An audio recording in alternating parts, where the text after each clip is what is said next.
The night didn't start with silence. It started with fire. The sky above my farm glowed an angry orange, smoke curling into the stars like a warning. My rebuilt barn, the one place that held not just tools but memories, was engulfed in flames. The crackle of dry timber collapsing sounded like laughter in the dark. Across the street, arms crossed, stood Karen.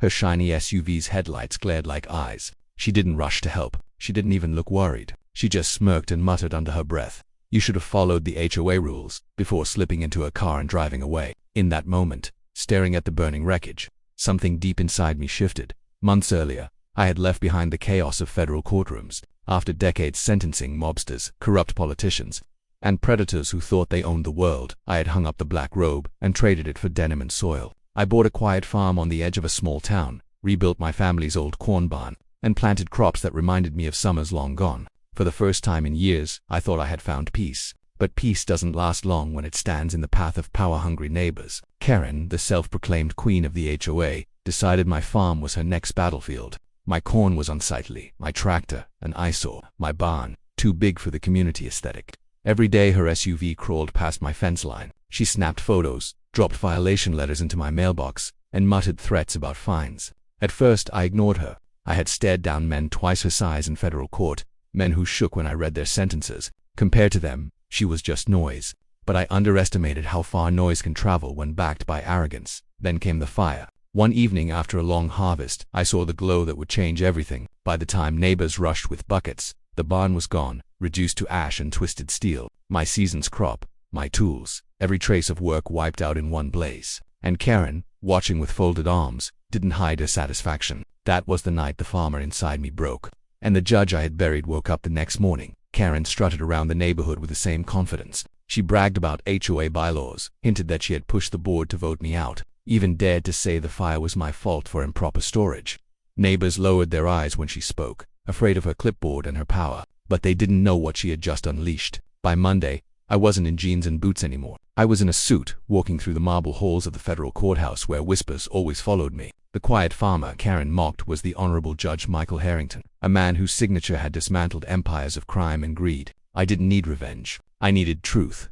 The sheriff's office moved fast when I gave them reason. Accelerant traces confirmed arson. Witnesses admitted seeing Karen near my barn that night, and when investigators dug deeper, her perfect HOA empire crumbled. Fraud in the HOA's funds, illegal fines pocketed directly into her accounts, harassment complaints from families too scared to speak until now. It wasn't just a burned barn anymore. It was a pattern of cruelty.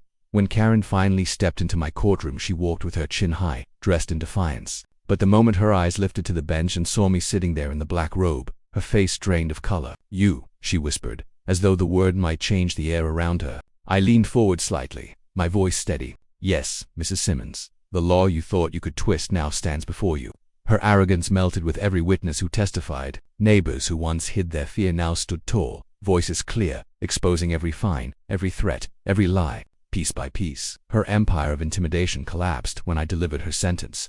Years in federal prison for arson and fraud she broke. The woman who smirked as my barn burned sobbed, begging for mercy. But justice isn't vengeance. Justice is balance. I didn't smile. I didn't gloat. I simply told her, "You burned my barn, but the truth is you destroyed your own life." The gavel came down, and her reign ended.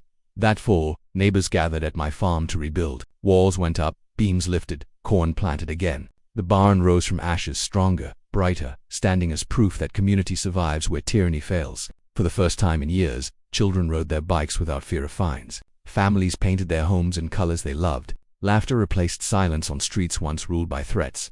But peace, I learned, always comes with one last test. Karen's husband appeared in the weeks that followed. Bitter, resentful, he whispered poison into the ears of those who still doubted. He claimed his wife was innocent, that I had abused my power, that the town had turned unjustly against her. His rage reached its peak one evening when he stormed into the barn during a community meeting, shouting at me, spitting accusations. I didn't raise my voice. I looked him in the eye and said, "The law convicted your wife, not me. And the law will protect this community even from you." He faltered when he saw the line of neighbors standing behind me, their faces firm, no longer afraid. His fury cracked, and he left with nothing but silence trailing after him that night.